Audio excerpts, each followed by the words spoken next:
이거지스츠 이거는 이 뒤에 쿼리가 실행 결과 리턴 값이 있냐 없냐 판별해서 있으면 앞에 게 실행이 돼요. 얘도 함수를 모르면은 구현하기 엄청 까다로운 쿼리들이 많아요. 나 이그지스트는 반대죠. 없을 때 앞에 게 실행이 되는 거죠. 그 다음에 any, sum, all 했죠.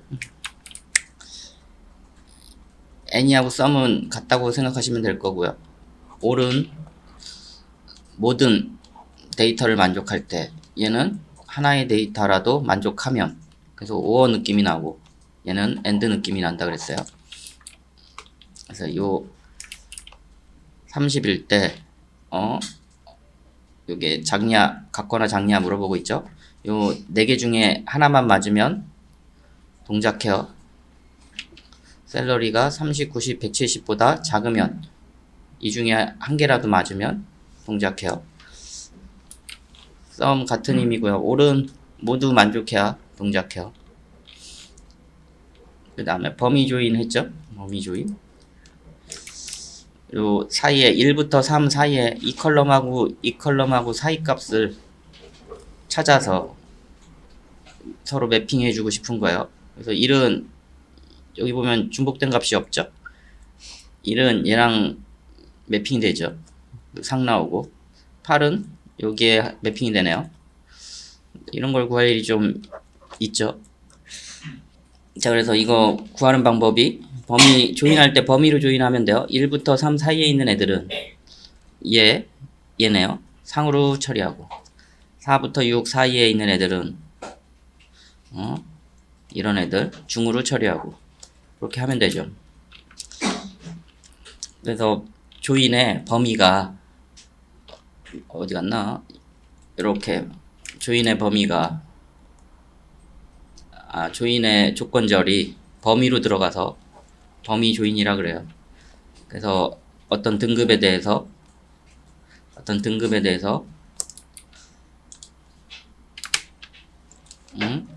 최소값보다 크고 최고값보다 작은 애를 찾고 싶을 때 쓴다 그랬어요. 뭐 간단한 예제 있는데 범위 조인 뭐 어려워서 버려도 될 것 같아요. 뭐 많이 안 써서 뭐 그래요. 애들 뭐 그래 회사 가서 뭐 복잡하면 짜달라고 위에 사람한테 짜달라 그러면 되죠. 기본만 잘하면 살아남는데 큰 문제 없어요. 근데 너무 어려운 거를 열심히 하면 기초가 분명 부족해요. 시간은 한정적이기 때문에. 가보면 짜주면 해결을 해주는 사람이 있고 짜줘도 해결을 못 해주는 사람이 있거든요. 짜주면 해결할 수 있는 사람이 되려면 기본이 튼튼해야 돼요. 아무리 뭐 잘하는 뭐 고급 기술을 알고 있어도 답이 없어요. 짜줘도 잘 운영이 안 되는 사람들은 힘들어요. 그러니까 기초에 충실하시는 게 더 중요한 것 같아요. 초임은. 자, 그 다음에 무결성 제약 조건 설명해 드려 볼게요. 프라이머리 키 되어 있죠. 얘는 테이블의 유일한 값을 갖는 컬럼이라 그랬어요. 여기 유니크하고 차이는 유니크 중에 하나를 프라이머리 키로 개발자가 선정을 하는 거예요. 같은 의미예요. 근데 얘는 유일한 값만 넣은 거고, 이 유니크 테이블 컬럼 중에 하나를 선택해서 프라이머리 키로 만든 거고요. 보통 프라이머리 키가 두 개의 컬럼이 합쳐져 가지고 하나의 프라이머리 키로 만들기도 해요. 근데 이런 거를 권장하지 않아요. 그냥 키를 따로 컬럼을 뭐 테이블 관련 넘버 해가지고 테이블 넘버 해가지고 따로 키 컬럼을 만드는 경우가 많아요. 나중에 뭐 요즘 새로 나온 DB들 보면은 컬럼이 여러 개면 구현하기가 프라이머리 키가 여러 개면 구현하기가 아주 복잡하거든요. 그래서 따로 하나 두는 경우가 많고요. 폴링 키는 뭐라 그랬어요? 다른 테이블의 프라이머리 키 컬럼 값들 중에 하나를 값으로 갖는 컬럼이라 그랬어요. 조인할 때 쓰고요. 원래 붙어있던 컬럼을 쪼갤 때 반대쪽에 없는 데이터 번호가 들어갈 수 있죠. 그때 잘못된 데이터 들어오는 거를 막으려고 설정해요. 난 너를 허용하지 않는 거고요. 체크는 일일이 들어오는 값을 검토해서 원하는 범위의 값만 들어오게 하는 거예요. 자, 그래서 프라이머리 키 이렇게 테이블에 중복된 데이터가 들어가면 두 데이터를 구분할 수가 없어요. 그래서 특정 컬럼을 프라이머리 키로 설정해 가지고 중복된 데이터 못 들어가게 막는 게 PK라 그랬고요.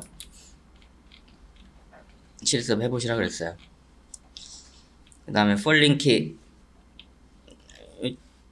요게 참조 테이블이죠. 요 참조되는 테이블 중에 하나의 값을 값으로 가지고 있죠. 조인할 때 서로 찾아가죠. 근데 여기 9나 10 이상한 숫자가 들어가면 참조를 못하죠. 그래서 뭐 없으면 널로 처리할 수도 있는데 이런 데이터 들어오는 게 불가능한 테이블로 만들고 싶을 때 폴링 키 설정을 하면 요 테이블을 참조하는 프라이머리 키의 값들 중에 하나의 값만 갖게 돼요. 폴링 키 확인해 보시고요.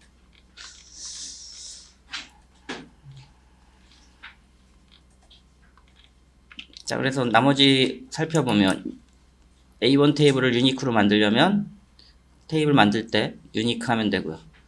만들고 난 다음에 변경하는 건 챗GPT한테 물어보던가 검색해 보세요.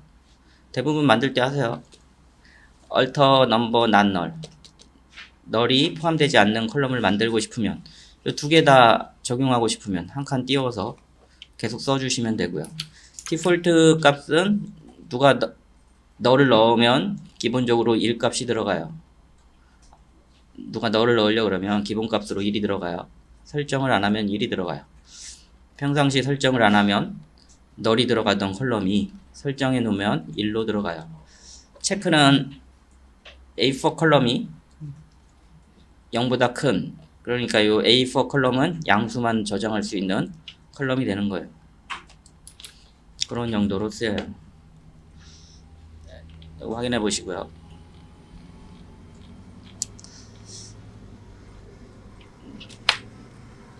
자, 뷰라는 게 있네요. 뷰. 뷰는 테이블이랑 동일하다고 생각하시면 돼요. 뷰가 있는데 뷰는 테이블하고 같은 거라고 생각하시면 돼요. 차이가 있다면은 기존의 테이블을 가지고 조인이나 뭐 어떤 결과를 할 수 있잖아요. 그 결과물을 가지고 뷰를 만드는 거예요. 그래서 뭐 뷰로 인서트, 업데이트, 셀렉트, 딜리트 할 수 있지만 그렇게 복잡하게 쓰지 마시고 이게 맨날 조인을 해야 돼. 귀찮잖아요. 그래서 합쳐진 테이블 하나 더 만든다. 기존의 테이블 가지고 새로운 테이블 만드는 거예요. 아까 보면은 어때요?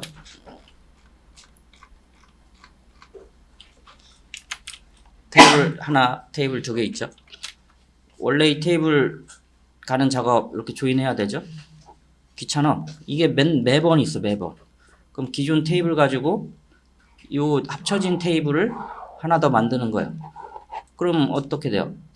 그냥 테이블로 만들면 여기 들어있는 데이터를 맨날 일로 복사해 주는 작업을 해줘야 되잖아요. 값이 변경되면 변경 작업을 해줘야 되잖아요. 얘를 뷰로 만들면 뷰를 만들고 놔두면 요 값이 변경되면 자동으로 얘도 변경이 돼요. 기존 테이블로 확장해서 응용해서 새로운 테이블을 만드는 게 뷰예요. 얘를 통해서 인서트, 업데이트, 셀렉트, 딜리트 할 수 있는데 하지 않는 게 좋고요. 여러분들 수준에서는 그냥 테이블 셀렉트로만 쓰시면 될 것 같아요. 그리고 실제 실무에서도 그렇게 복잡하게 쓰는 업체 없어요. 보통 그렇게 복잡하게 쓰는 업체는 돈 주고 DBA를 따로 고용해서 쓰는 회사인데 돈이 많은 그냥 회사예요. 그냥 굳이 그렇게 할 필요가 없어요. 자, 됐죠? 뷰와 시퀀스 하고 있는데 뷰 설명해 드렸어요. 자, 뷰 만드는 방법은 이렇게 하시면 돼요.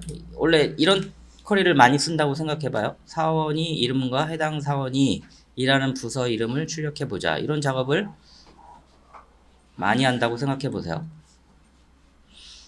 그러면은 이거 귀찮아. 이런 결과물을 테이블로 하나 더 만들어 놓으면 편하겠죠? 그럴 때 뷰를 쓰는 거라고요. create 뷰 한 다음에 뷰 이름 쓰시고요. as 하고 이 뷰가 어떤 결과의 뷰인지, 그럼 요 셀렉트 문이 실행된 결과 테이블이 하나 만들어지는 거예요. 그 다음에 이 뷰를 쓸 때는 테이블이랑 동일하게 셀렉트해서 쓰시면 돼요. 이제 뷰 이름을 새로 줬죠. 뭐라고 줬냐면 뷰 ed로 썼죠. 뷰 ed 이렇게 썼어요. 그러면 이 테이블명이 얘인 걸로 해서 SQL을 날리면 돼요. select 별 from view add 이렇게 쓰시면 전체 데이터가 날라와요. 그럼 요 컬이랑 요 결과는 항상 같겠죠. 이렇게 복잡하게 안 쓰고 맨날 이거 자주 쓰니까 새로 뷰로 만들어 놓고 그냥 뷰를 테이블처럼 쓰는 거예요. 걔가 뷰예요. 삭제하고 싶으면 드롭 뷰 하시면 되고요. 잘 특별한 이유 아니면 사용하지 않으시는 게 좋아요. 별게 없죠? 시퀀스 설명해 드려 볼게요. 시퀀스는 자동으로 카운트 되는 객체예요. 오라클에서. 우리 글쓰기 하면은 글이 처음 쓰면 1, 두 번째 쓰면 2, 3, 4, 5, 6 자동으로 증가하죠. 이걸 관리하는 객체가 있어요. 걔를 시퀀스라 그래요. 같이 한번 실습을 해볼까요? 얘는 디벨로퍼 열어보고요. 휴먼에 접속해 볼게요. 저만 해볼게요. 본인들은 예제 보고 해보세요. 설명하기 위해서 저는 해볼게요. 자, 휴먼 되도록 HR은 건들지 마세요. 스코트나 HR은 건들지 마시고 본인이 만든 DB에서 작업하시고요. 시퀀스는 자동으로 증가하는 객체예요. 그래서 그냥 만드시면 돼요. create 시퀀스 스펠링이 틀렸네.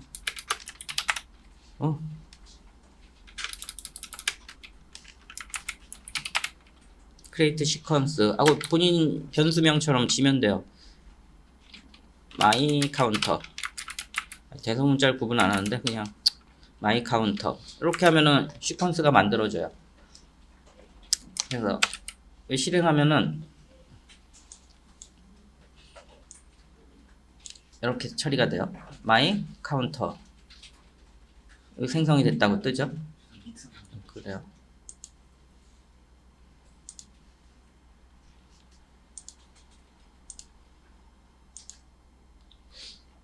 my counter 이렇게 되죠? 이거 생성된 거예요. 이거 실행하면 생성이 돼요. 사용하려면 이 이름으로 사용하면 돼요. 한 개 더 만들고 싶으면 이렇게 또 만드시면 돼요. 그럼 카운터가 시계가 두 개인 거예요. 요 카운터 하나, 요 카운터 하나. 자, 그래서 사용해 봅시다. select my counter next cell from dual 얘는 아무거나 쓴 거고요. 보통 테이블 인서트 할 때 얘를 쓰면 자동으로 증가해서 들어가요. 이거 실행해 볼게요. 오타인가 보네.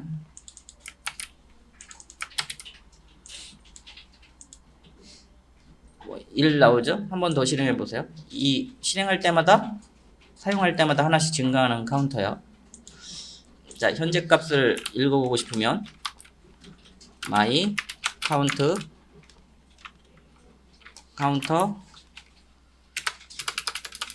커벨 아니 두 개인가?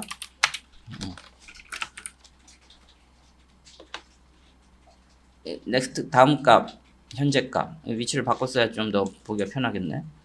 앞에도 한 번 더 써볼까요? 아이고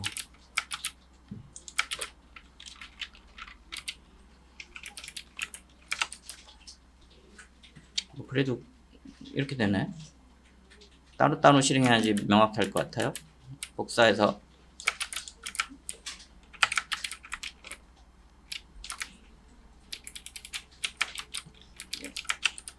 이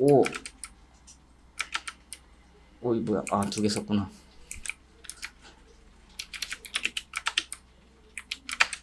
8 얘는 현재 값이고요. 얘는 다음 값이고요.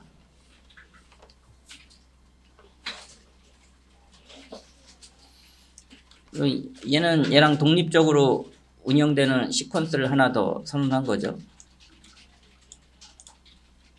그래서 쟤는 또 새로운 애니까 next value 하면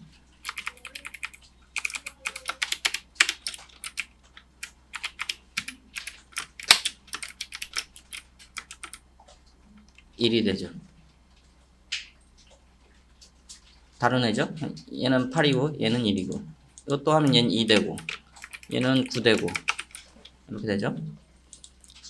이 게시판에 보면 종종 이거 번호를 보장해주는 애가 아니에요.